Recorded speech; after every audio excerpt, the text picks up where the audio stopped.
Pierre Alaraillé, j'ai 34 ans. Je suis installé depuis 2008 hors cadre familial sur une petite ferme au Fagé d'Oloron, en brebis laitière, vache laitière, transformation fromagère.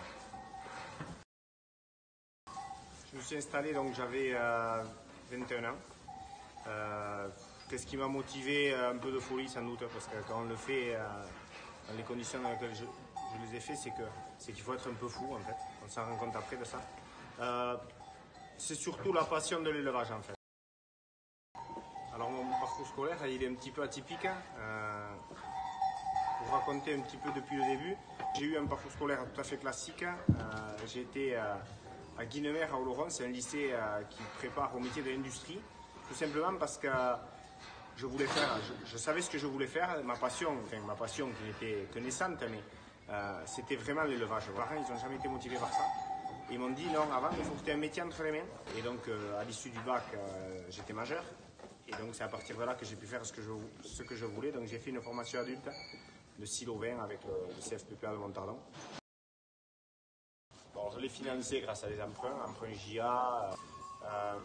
Donc voilà, l'investissement il a quand même été assez raisonnable du fait donc, que j'étais propriétaire de la parcelle sur laquelle j'ai développé mon bâtiment et que j'ai fait ça en plusieurs étapes, c'est-à-dire que j'avais fait le minimum au début pour pouvoir rentrer mes bêtes et pour pouvoir traire avec une petite machine bricolée. Alors les étapes de l'installation comme elles sont aujourd'hui, c'est-à-dire le parcours classique avec le 21 heures. Non, à l'époque il y avait le stage 6 mois, c'est vrai. Il y avait le stage, les 21 heures, l'étude économique d'installation et ensuite le passage en C2A. Alors mes copines, bon, j'ai les brebis et puis j'ai les vaches aussi. Parce qu'en fait, depuis que ma femme est installée depuis 2013, donc, on a développé un atelier de vaches laitières à abondance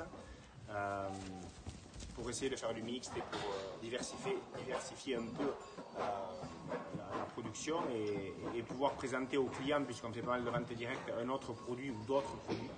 Le toto, ouais, c'est-à-dire, même si le produit, le fromage me plaît beaucoup, c'est vraiment les brebis qui me plaisent, qui me le rendent.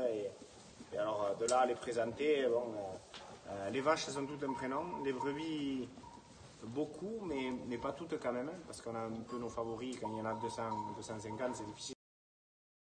Bon, ici, la production, elle est transformée à 100%, que ce soit en brebis ou en vache. On fait ce qu'on appelle la tome classique de brebis des Pyrénées. On n'est pas en appellation d'origine contrôlée, alors ça c'est parce qu'on ne s'y retrouve pas complètement. Je dis pas qu'un jour on n'y sera pas. Passion d'abord, ensuite vie de famille, viabilité et vivabilité. Les inconvénients, c'est exactement dans les termes de la vivabilité.